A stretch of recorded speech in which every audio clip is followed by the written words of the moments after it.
God's plan, survived the cross, and so will you. They thought the cross was the end. The soldiers, the Pharisees, the skeptics, they all smiled as they nailed him down, thinking they had killed the plan of God. But they didn't realize. You can't crucify God's purpose. The cross didn't cancel the plan, it fulfilled it. And if God's plan survived the cross, then so will you. To every skeptic who scoffs at a crucified Messiah, explain the outcome. If Jesus died defeated, why did his movement explode? Why did the terrified disciples turn into fearless martyrs? Why did Rome fall but the gospel rise? You mock the cross, but it mocks you back, with an empty tomb and an unstoppable church.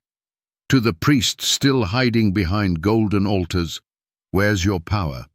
Is it in incense, robes, repetition? The early church had none of that, and still shook empires. Why? Because they weren't preaching religion. They were preaching resurrection. They knew God's plan couldn't be buried, and neither can his people. To the imams who say Jesus was rescued before death, rescue isn't glory. Escape isn't victory. There's no power in dodging the cross, but there's eternal glory in conquering it. Jesus didn't avoid the nails. He embraced them. He didn't run from the grave. He defeated it. Because God's plan always goes through fire before rising in glory. God's plan looked defeated on that Friday. Bloodied, mocked, pierced, dead.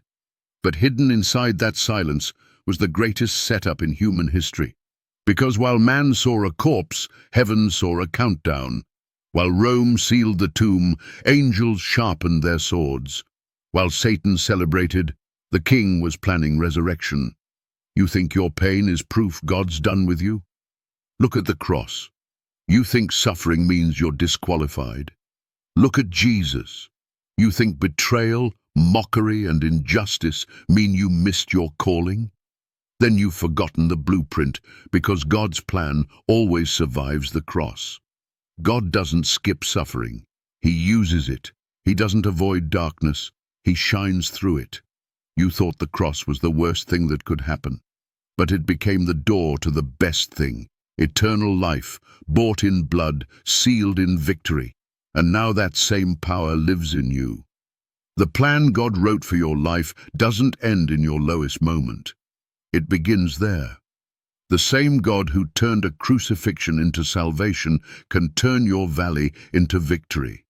If the cross couldn't kill his purpose, then cancer can't, divorce can't, failure can't, religion can't, doubt can't, demons can't.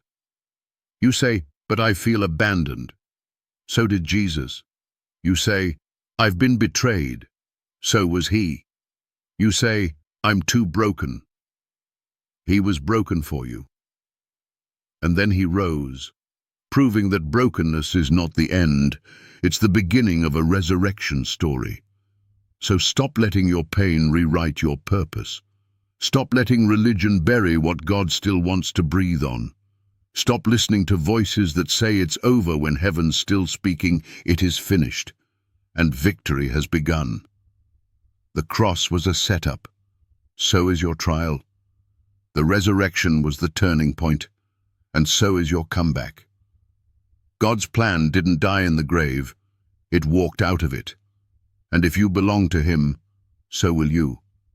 Prove the plan failed by proving the tomb isn't empty.